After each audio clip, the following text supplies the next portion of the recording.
Have you ever heard someone say Bigfoot is just a myth? Well, Marian Blake, a grieving mother who lost her infant child, would tell you otherwise. One stormy night in the forests of Montana, she followed the sound of a faint cry and found a baby Bigfoot caught in a steel trap. Cold, trembling, and terrified, it stopped growling only when it felt her heartbeat and nestled into her chest, like a child longing for home. She named him Sparrow.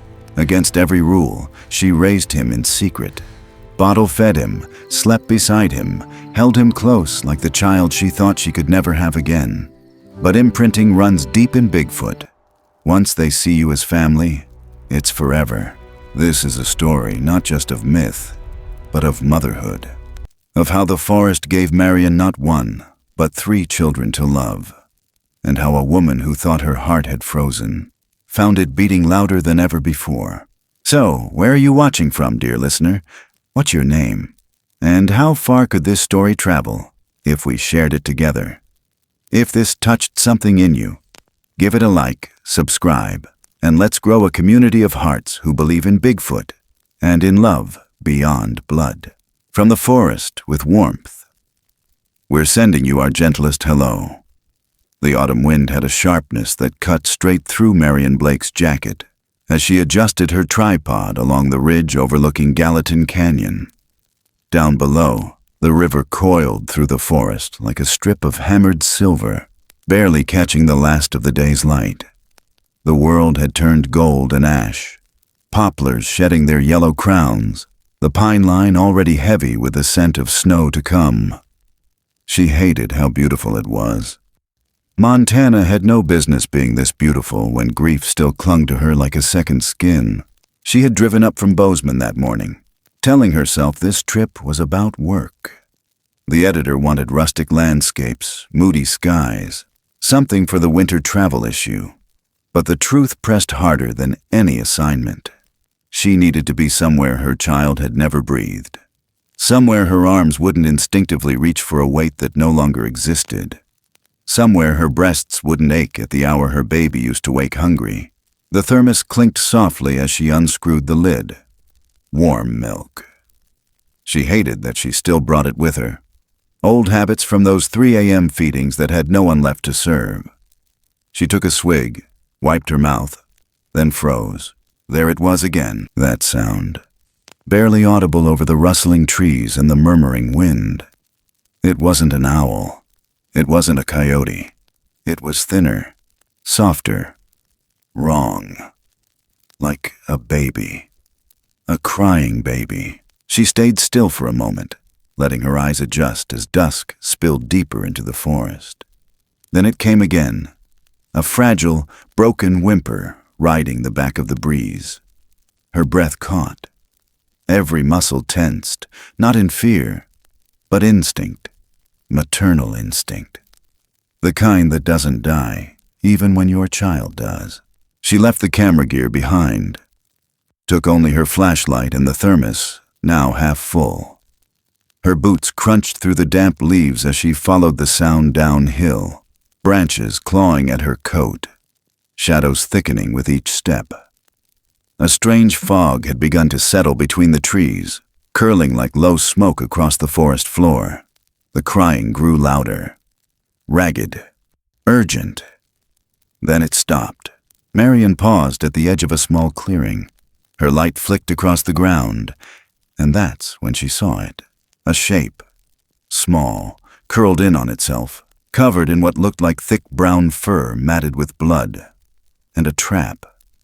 A steel jaw trap sunk deep into one hind limb, glinting in the light like a curse. Her stomach dropped. It wasn't a child, not exactly, but it wasn't a bear either. Its head was too round, the face too human, the eyes, dear God, the eyes, wide and wet and full of animal pain and something else, something startlingly familiar. It whimpered again, low, trembling, a paw, no, a hand, lifted half-heartedly, then dropped. Marian knelt, trembling. Every part of her screamed to run. But something older, deeper, overrode it. She set the thermos down, inching forward. The creature sniffed the air, eyes locking onto her with naked terror. Then something shifted. The scent of milk, the heartbeat in her chest. Recognition. It crawled, limping, dragging the trap behind, toward her. She didn't move. Couldn't. It pressed its small body against her knees, nose rooting desperately at her coat. Marian's heart cracked. She opened her jacket. It climbed in. There was no other word for it. It climbed into her lap, buried its face against her chest, and sobbed like something that had just found its mother after losing the world. And she held it. Minutes passed like hours. Her hand hovered over its back, afraid to touch, afraid not to. She could feel its breath slowing. One tiny hand, burned, blistered, clutched her shirt. Behind her the brush snapped. She whipped around, flashlight beam cutting through the dark. Sheriff Hank Delaney emerged from the trees, gun drawn. "Step away from it, Marian." His voice was low, calm, but the gun trembled. She rose to her knees, shielding the creature behind her. "Don't shoot!" "It could be dangerous. It's a baby." "I don't care if it's a baby with wings and a halo. Look at it, Marian. That's not normal," the creature whimpered. Marian didn't budge. "It's hurt. It needs help. And what happens when its mother comes back, huh?" "You think she's gonna thank you?" A sound, not from them, from above. They both froze. On the ridge, silhouetted against the moonlight, a massive figure loomed. Taller than any man, broader than any bear. Its fur rippled in the breeze, dark as the mountain. It didn't move, just stood, watching. The air turned electric. Hank didn't breathe. Marian couldn't. Then it made a sound. Low, guttural, not a roar.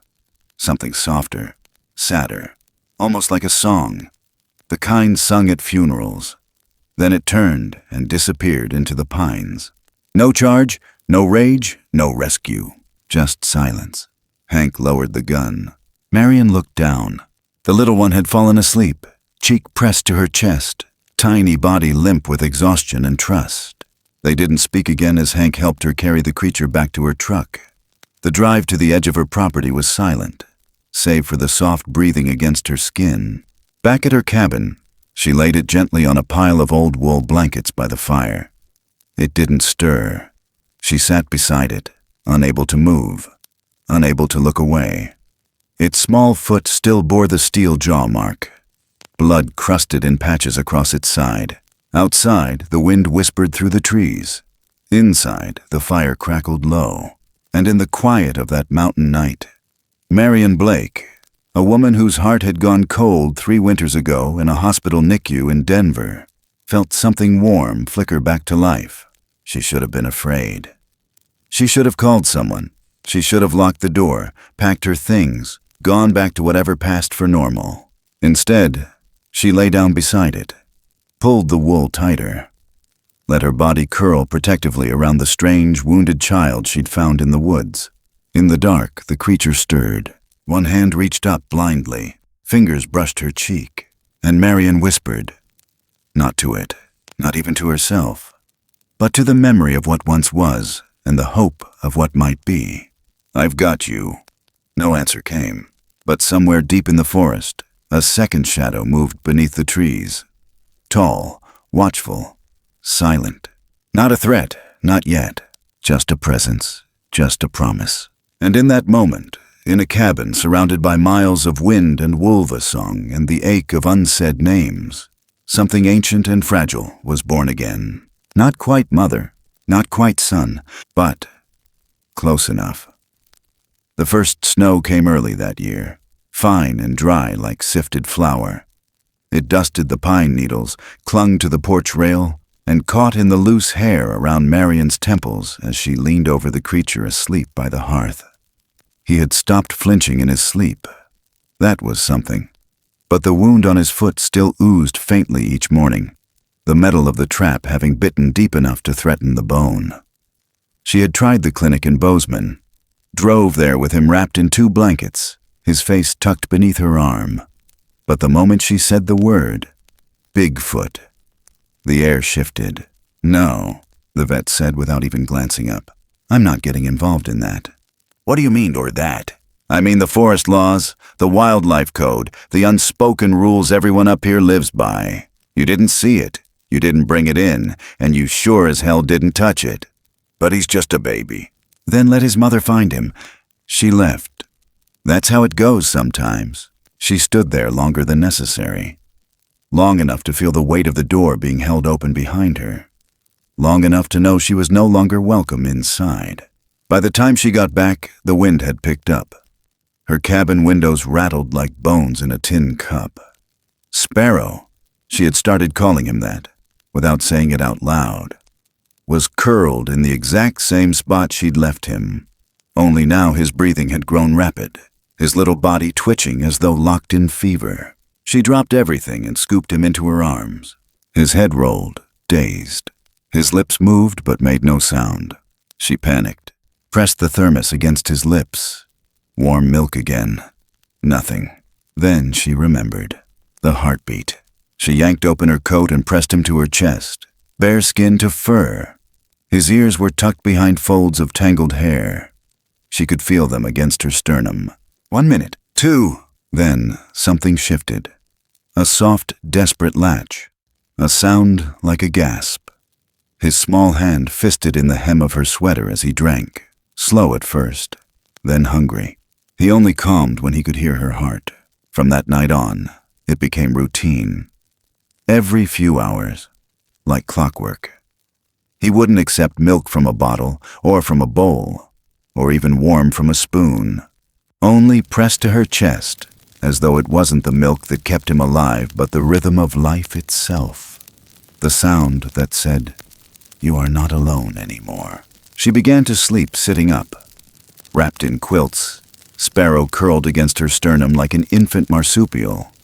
If she shifted away, even for 20 minutes, he would wake screaming, breathless, inconsolable. Once, she tried to leave him in the cabin for a short walk to gather firewood.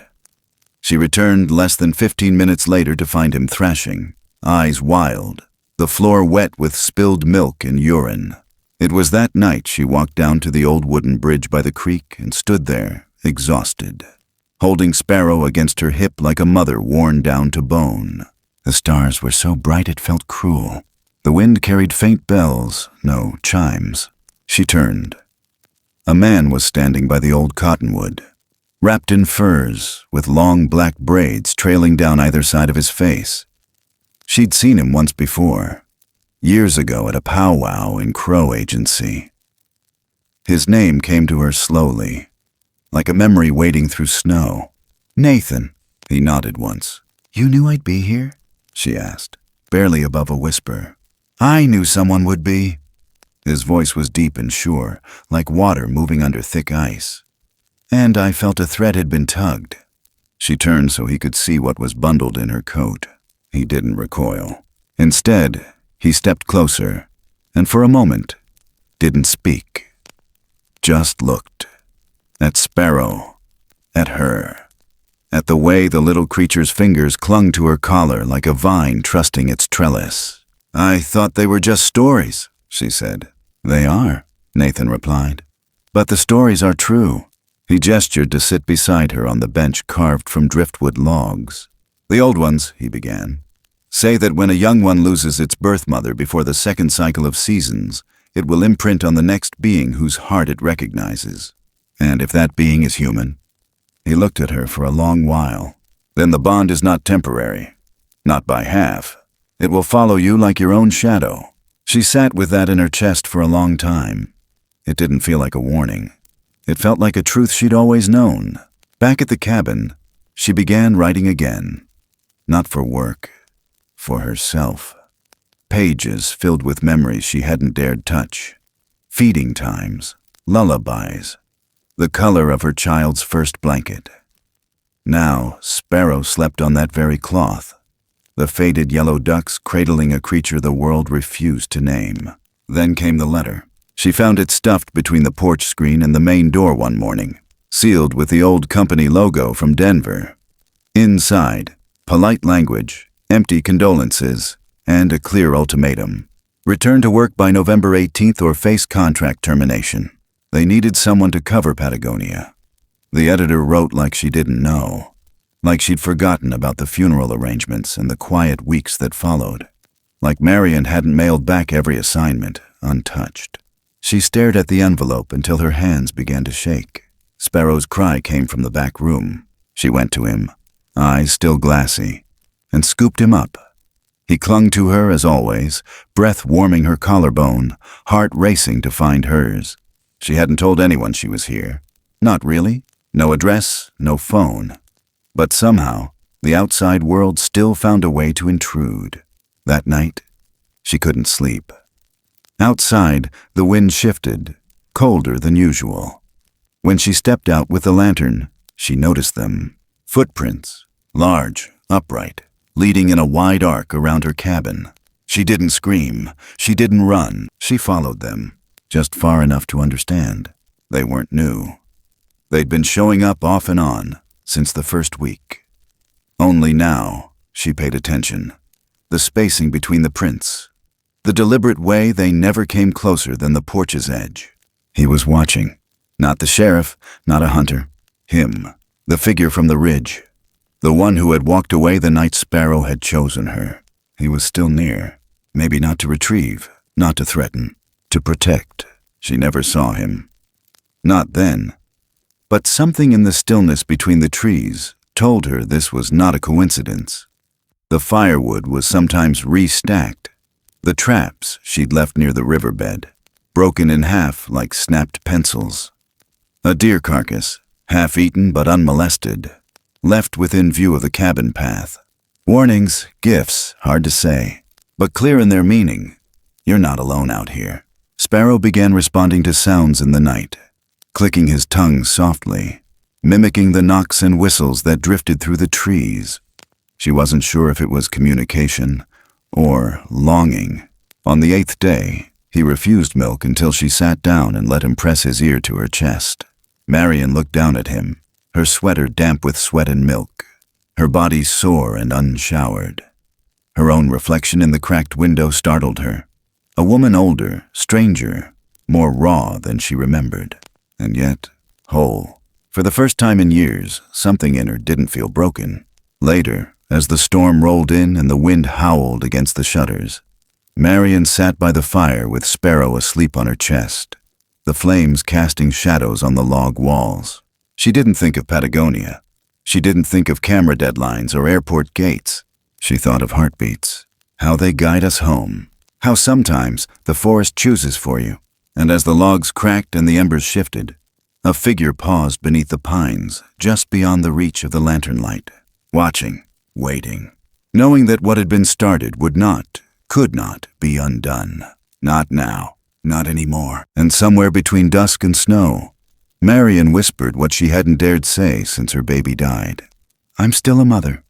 The forest didn't answer, but its silence felt like a vow. Snow had crusted over the cabin roof by the time the whispers began. Not the kind born from wind, but the kind that traveled between gas stations and bait shops, in corners where truckers drank cheap coffee and tried to one-up each other with talk of things best left unnamed. The kind of whispers that moved like wildfire, quiet at first, but fueled by greed. Marian didn't hear them directly. Not yet, but she felt the shift. A broken branch near the chicken coop she never remembered stepping on. A glint of something metallic buried near the edge of the woods. The feeling of being watched not from care, but from hunger. Sparrow had grown stronger. His wound had closed, a jagged scar now splitting the pad of his foot. But he still limped, especially when it snowed. His balance was off. He sometimes fell and looked embarrassed when he did, hiding under her jacket until the shame passed. Marian began to see something in his eyes, something not quite childlike anymore. Still tender, still trusting, but deeper now. Like he knew. They no longer slept on the floor. Marian had moved an old cot beside the hearth and placed 2 mattresses on it. Sparrow would crawl in after supper, curl into a ball, and reach back until he could feel her palm resting lightly on his shoulder. The contact mattered. Even in sleep, his instincts searched for her. One morning she found tiny blood spots in the snow near the woodshed. Not fresh, but recent enough. She followed the trail a few feet until it disappeared into pines too dense to squeeze through. A few hours later, Sparrow emerged from behind the cabin with pine resin smeared on his chest and a scratch on his forearm. She didn't ask where he'd been. Later that week, while walking back from the edge of the property, Marian caught the sound of a voice carried in the breeze. She stopped, listened. It came again, deep, rough, shaped by cigarettes and frostbite. "You sure it's out here?" A pause. Then another voice, thinner, meaner.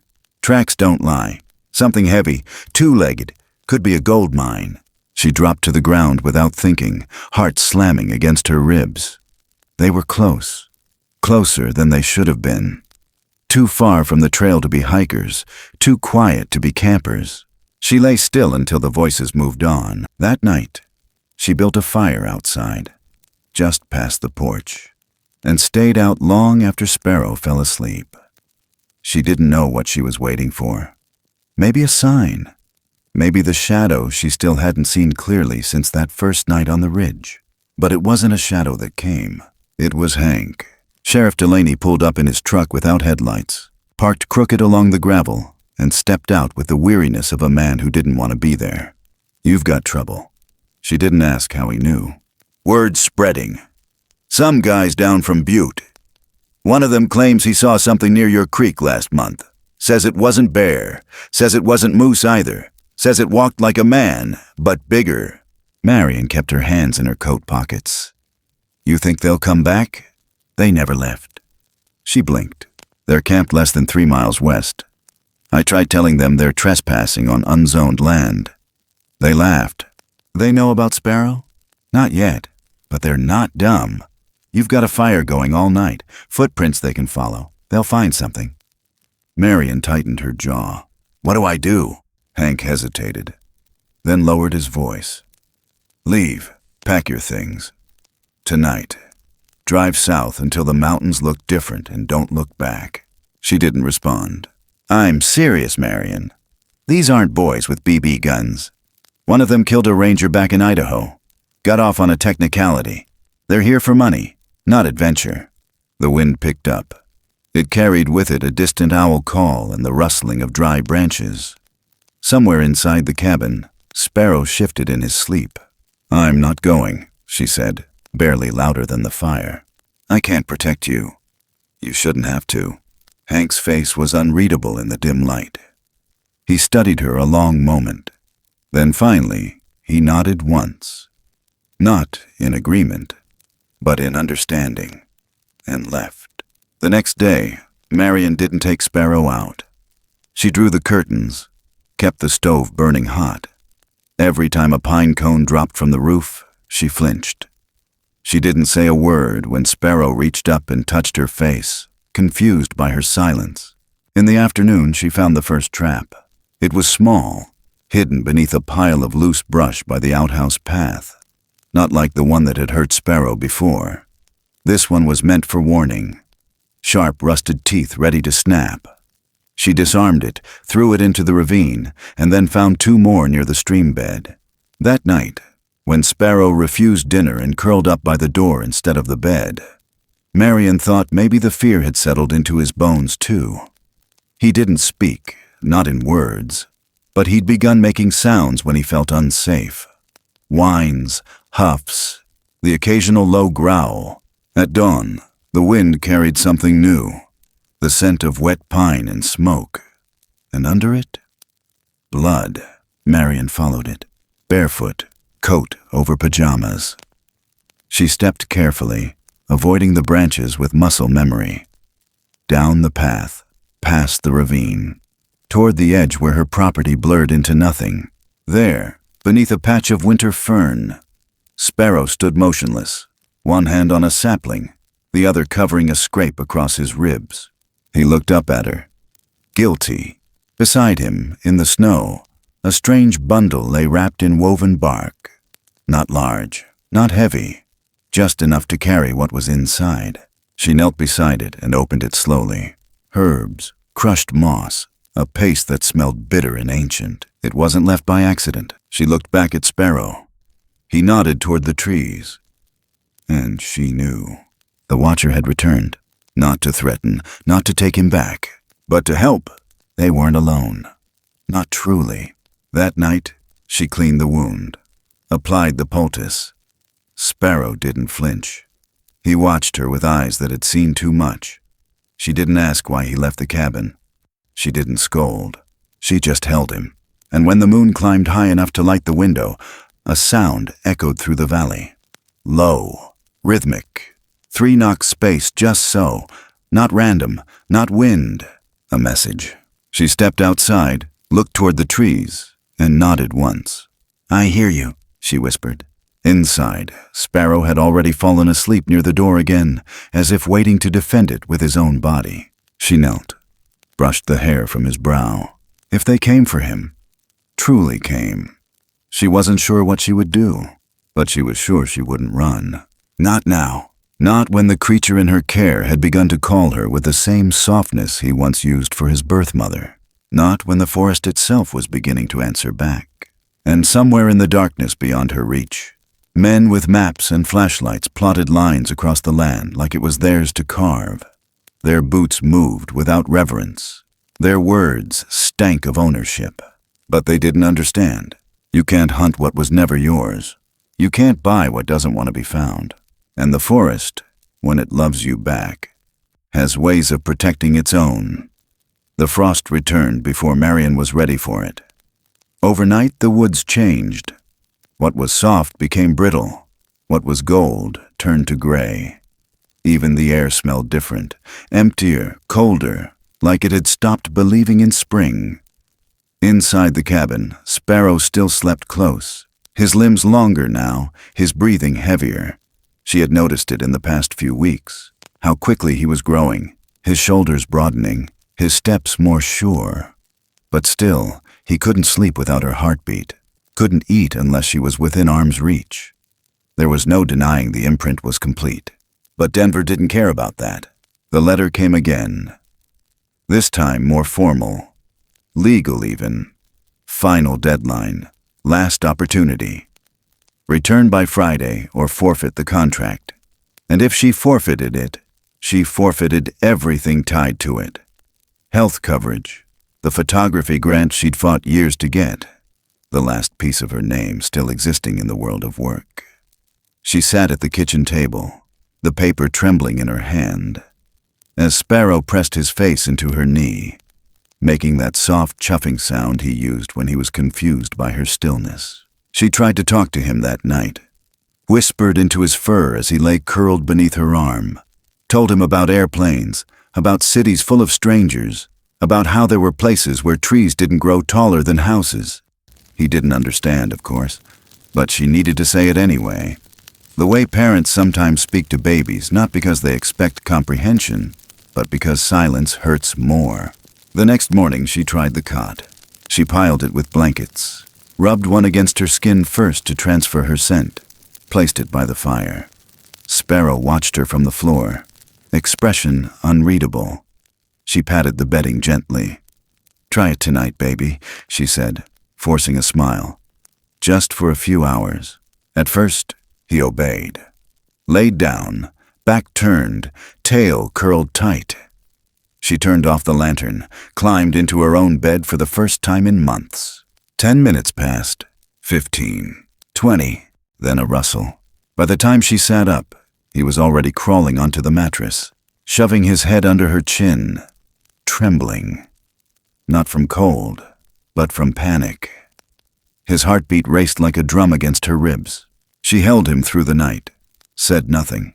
The next day she packed, only one suitcase, a few changes of clothes, the photo rolls she hadn't processed, one old toy from her son's baby box, a wooden rabbit with chipped paint.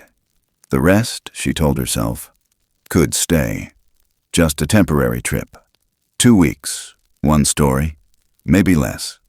Then she'd come back, Maybe not to this cabin, but to somewhere near. She just needed to convince the magazine to keep her on. Buy herself time. She didn't believe it. Sparrow sensed it. When she zipped the bag shut, he flinched. When she tried to smile, he turned his head. That night she didn't sleep. At dawn, she dressed him. He wore an old flannel shirt of hers, cut short and tied at the waist, and a pair of wool socks that barely reached his heels. She lifted him into the truck gently, placed a thermos of milk beside him, then climbed in herself. It wasn't until they hit the main road that he started to whimper. Soft at first, then louder. He clawed at the seatbelt, at the windows, at his own skin. She reached over, touched his shoulder. "It's okay, baby. We're just—" But he screamed, an awful primal sound that shook the glass. He thrashed, arms flailing. She pulled over fast, heart pounding. He unlatched the door before she could stop him and bolted into the woods. She screamed his name, though it wasn't a real name, just the one she'd given him. Sparrow, over and over again. Leaves scattered. Snow churned. Her boots slipped as she chased him through the underbrush. "Please," she cried, voice raw. "Please come back." He didn't answer. The terrain dipped suddenly. She didn't see the edge until her foot landed on air. Then the world flipped. White sky, pine branches, pain. She hit the snow hard, rolled, kept rolling. The slope carried her down into a hollow lined with ice and rock. When she stopped, everything hurt. She tried to sit up, couldn't. The cold sank fast into her spine. Blood filled her mouth. Then, movement, a crunch of snow, a shadow over the sun. Something approached. She blinked against the light, breath shallow. It wasn't Sparrow. It was larger, massive, silent. The figure knelt beside her. Warm fur, breath like cedar, hands that were not human, but not animal either.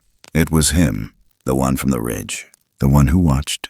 He looked at her for a long moment, then reached down, lifted her like she weighed nothing, carried her. His arms were strong, not rough. Each step was measured, careful. She saw glimpses of sky between the trees, caught the glint of a crow flying overhead, heard the forest breathe around them. When they reached the cabin, Sparrow was already on the porch, shaking, eyes wide. The big one set her down gently beside him. Then, slowly, pushed her and Sparrow together, his huge hand on both their backs, pressing them close, and then he left. No sound, no words, just turned and walked back into the woods, fading into mist. That night, Marian lay beside Sparrow on the floor, her arm wrapped around his chest, his cheek pressed against her neck. She didn't tell him he'd done anything wrong, didn't say a word about Denver, didn't think about the job, or the contract, or the life waiting outside Montana. There was no longer a line between mother and not mother, not after what had happened, not after the forest itself had pulled her back. And somewhere in the snow-soaked trees, she knew he was still watching. The one who didn't intervene until it truly mattered, not to reclaim his brother, but to trust Marian with what he could no longer protect alone. There would be no more departures, no more pretending. This wasn't a temporary shelter. It was a home, and as Sparrow slept, small fingers curled tightly in her sleeve. Marian knew the next battle wouldn't be with fear or loneliness. It would be with the world outside. The world that still believed in fences and labels and stories that ended clean. But none of this was clean, and none of it was over. By the time the first buds returned to the branches and the thawed creek began to hum again, Marian had already made her choice. The apartment in Denver was sold. Keys mailed back in an envelope she couldn't bring herself to seal with anything more than tape. Her name had quietly vanished from the office roster. No one called, no one sent flowers.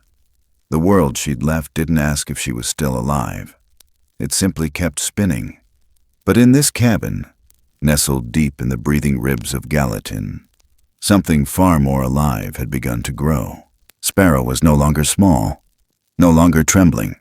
His steps had steadied, his limbs stretched like vines after rain. He'd learned to carry firewood in his arms, to sit cross-legged on the porch in the mornings, waiting for her to bring tea. His favorite place, though, was still the spot just behind her shoulder when she read aloud. He didn't understand the words, but he loved her voice, and now, more than ever, he tried to copy her. He stood upright, slowly, unsteady at first, arms out, knees bent, but proud. When he stumbled, he looked to her not for help, but encouragement. There were days Marian watched him from the window, mimicking her walk, her head tilt, even the way she sipped from her canteen. She would laugh then, quietly, and sometimes cry right after. Imprinting wasn't a one-way current. She had changed too. There were things she didn't notice at first. How her movements softened near him. How she'd stopped flinching at the noises in the woods. How the creak of a branch no longer made her reach for a flashlight. She moved more like the land now. With it, not against. Sparrow had become her compass. But peace, as she had learned, never came without its tests. That night, the dogs howled across the ridge. Not wild dogs. Ones kept by a rancher 3 miles west. Marian sat up in bed before her mind fully woke.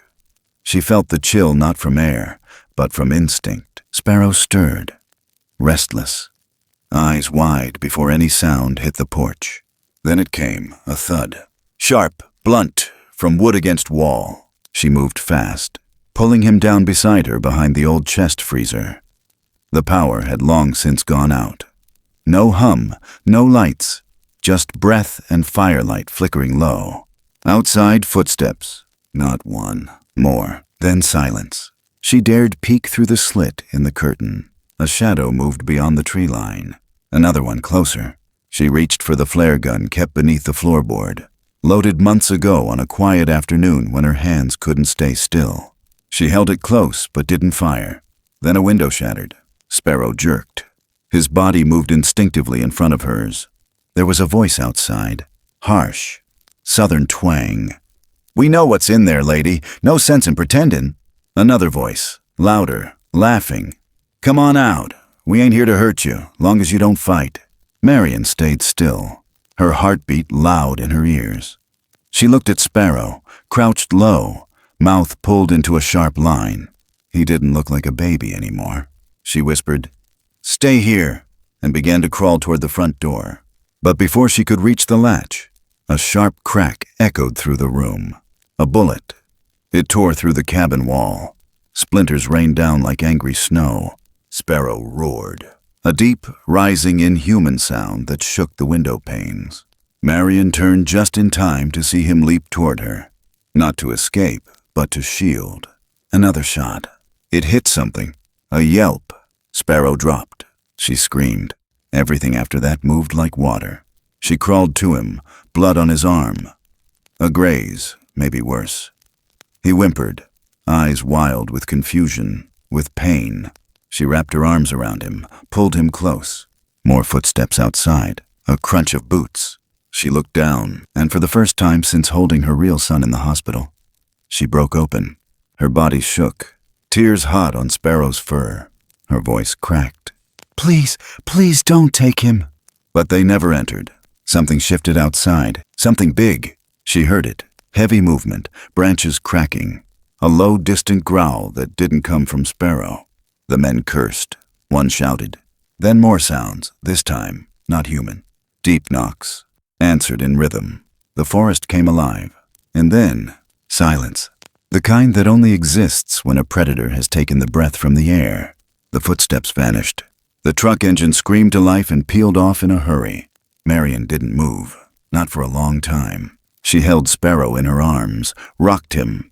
He was still conscious, still breathing, blood slowing. She pressed her lips to his head, whispered 1,000 things she couldn't say out loud. Then she noticed it. By the door, a bundle, left there sometime during the chaos. Another offering, another act of quiet protection.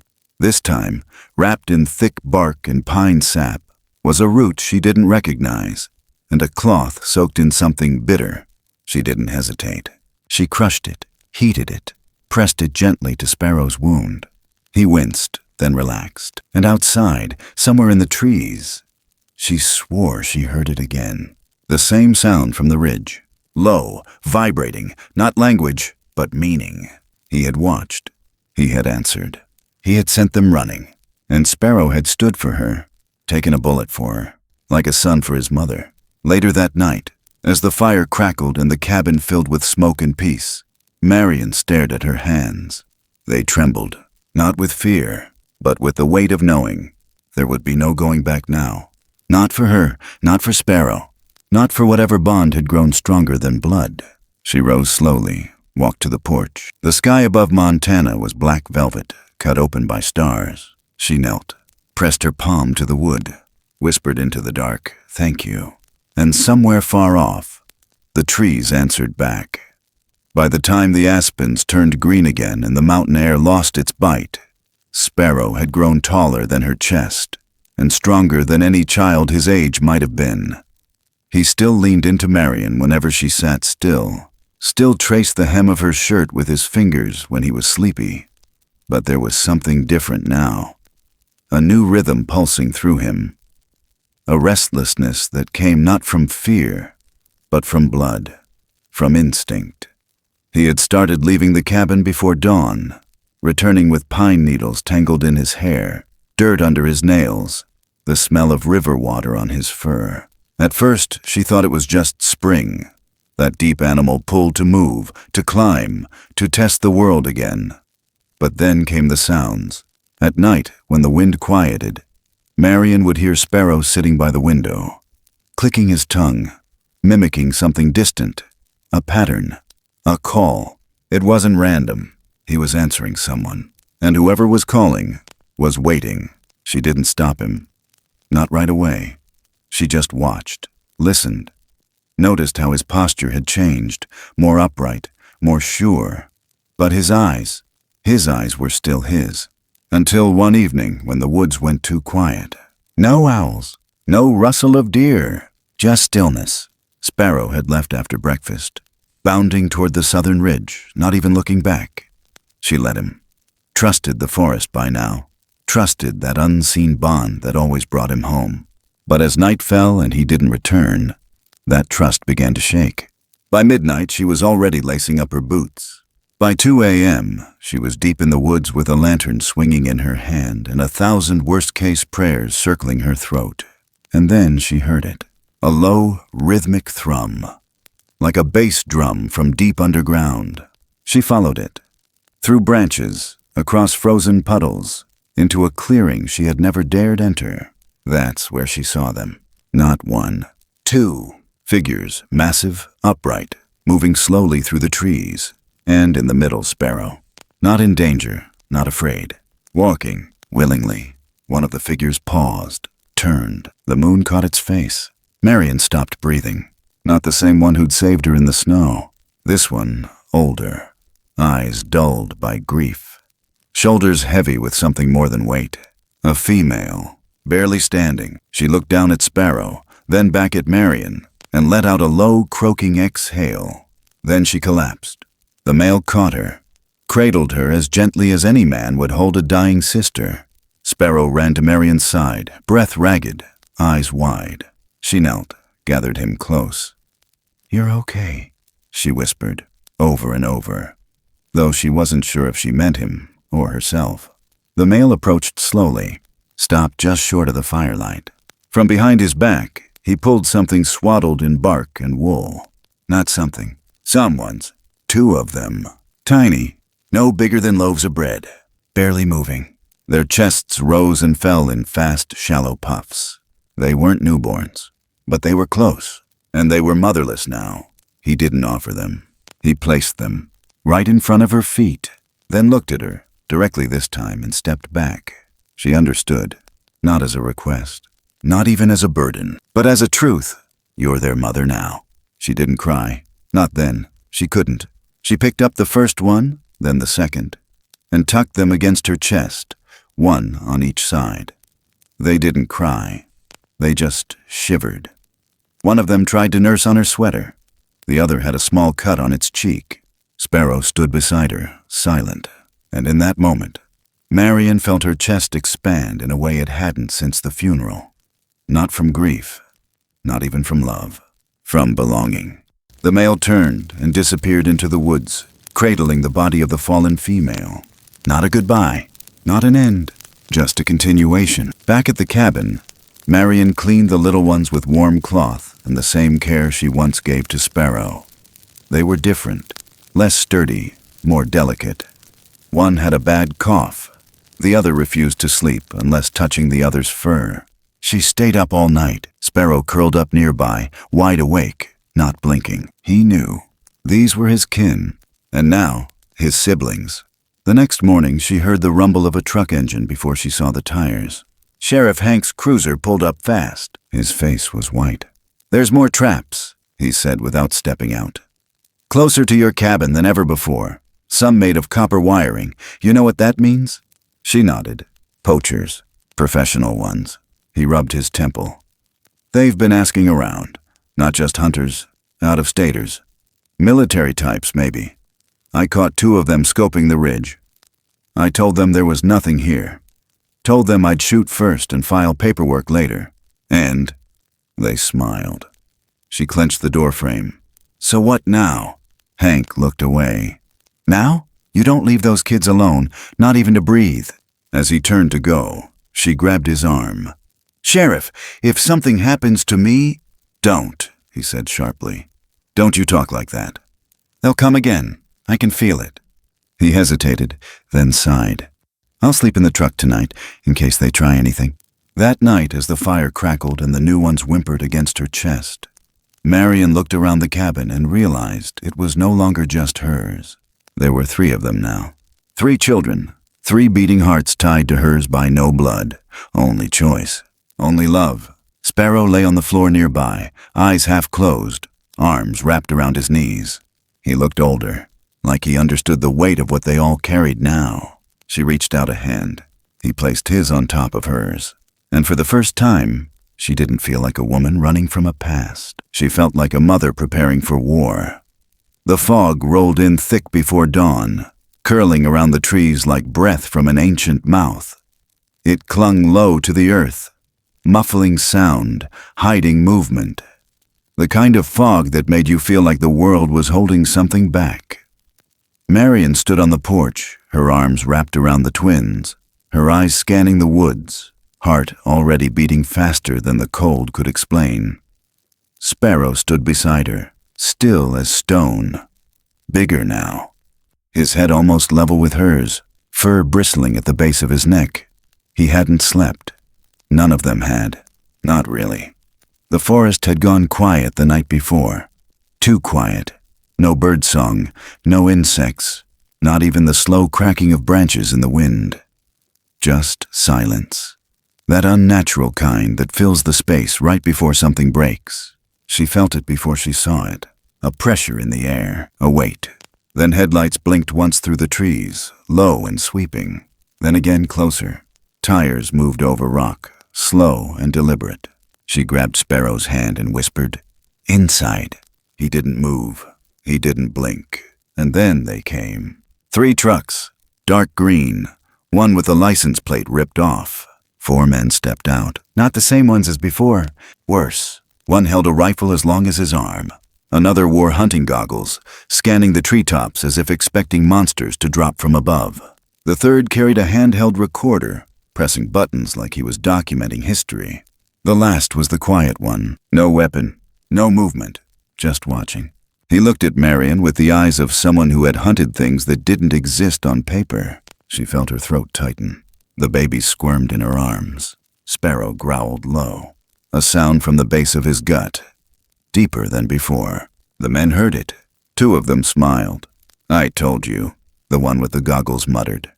"Told you she had it." The one with the rifle stepped forward. "Ma'am, no one wants to hurt you. Just hand over the creature and we'll be on our way." Marian's grip tightened. "No." He sighed. "Don't make this ugly." I said no. A shot rang out. Not from the man in front, from the woods. One of the trucks sparked, smoke rising from its front tire. The men ducked, weapons raised. Then the trees moved. Shapes stepped out of the fog. Massive. Silent. They didn't roar, didn't charge. They just arrived. 7 of them, all sizes, all watching. The men froze. The forest held its breath. Then Sparrow moved. He stepped forward, slow, tall, broad-shouldered. He looked like something between a boy and a legend. The rifleman raised his weapon, just a twitch, and that's when it snapped. Sparrow roared. The forest roared back. The first Bigfoot charged from the trees, one Marian had never seen before, covered in moss and scar tissue, swinging a branch like a bat. The hunters opened fire. The air exploded with sound and light. Marian ducked, shielding the babies with her body, dragging them behind the shed as bullets tore through bark and bone. Sparrow lunged forward, faster than she thought possible, tackling the rifleman mid-swing. They crashed into the snow. Another shot. Sparrow jerked. Blood sprayed across the white ground. Marian screamed, but he didn't fall. He stood, even taller now, eyes wild. He roared again, chest heaving. The clan descended. Chaos! Branches snapped. Weapons shattered. The goggles man vanished under a pile of fur and rage. The recorder was ripped from his hand, crushed under a massive foot. Only the quiet one remained, frozen, staring at Sparrow like he was seeing something he didn't believe could exist. Sparrow bled, from his side, from his arm, but he didn't back down. He stepped forward, one step, then another, and the quiet man dropped his weapon, raised his hands. Sparrow stopped. The others watched. Marian emerged from behind the shed, face streaked with dirt and tears. She didn't look at the other men. She ran to her son, wrapped her arms around him, pressed her forehead to his. He collapsed. She held him. His blood soaked into her shirt. The others closed in now, not to attack, to shield, a wall of fur and strength between the cabin and the outside world. The remaining hunter turned and ran. No one followed. The forest had spoken, and it had chosen. She didn't remember how long she stayed kneeling, just that the ground grew warmer beneath her knees, and that Sparrow's breath never stopped. He coughed once, then looked at her with those same eyes he'd had since the night he pressed his head to her chest. Still him, still hers. The clan knelt, one by one, not in submission, in respect, and when she finally looked up at them, she understood. They hadn't come to rescue Sparrow. They had come to stand with him, and with her, because she wasn't just a woman in the woods anymore. She was one of them now, one of the mothers of the forest, and the war wasn't over. But tonight, they had won. By mid-July, the snow had melted so far up the range that only the tallest peaks wore white like distant ghosts. The river roared with snowmelt, and the trees stood greener, heavier, louder than Marian had ever known. Everything in the forest moved with purpose again. Nestlings learning flight. Fox kits trailing their mothers. Even the wind seemed to hum louder through the needles, as if the land itself had woken from a long, bitter sleep. Inside the cabin, the air smelled like pine sap, warm milk, and new life. The twins, still too small to wander far, had taken to curling into the folds of Marian's shawl during midday naps, their limbs intertwined like roots from the same seed. She no longer thought of them as someone else's children.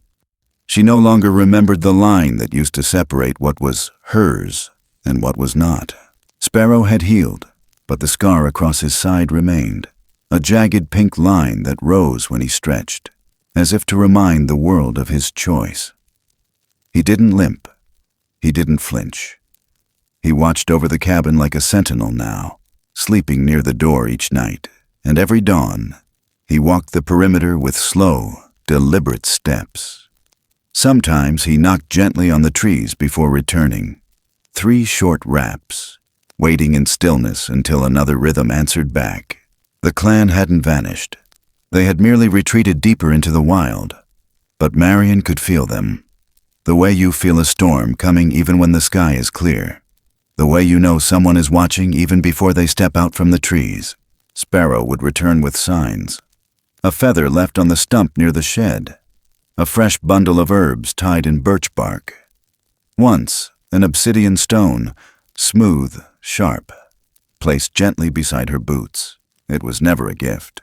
It was gratitude. They hadn't forgotten what she'd done, what she'd refused to give up. Sheriff Hank never filed a report.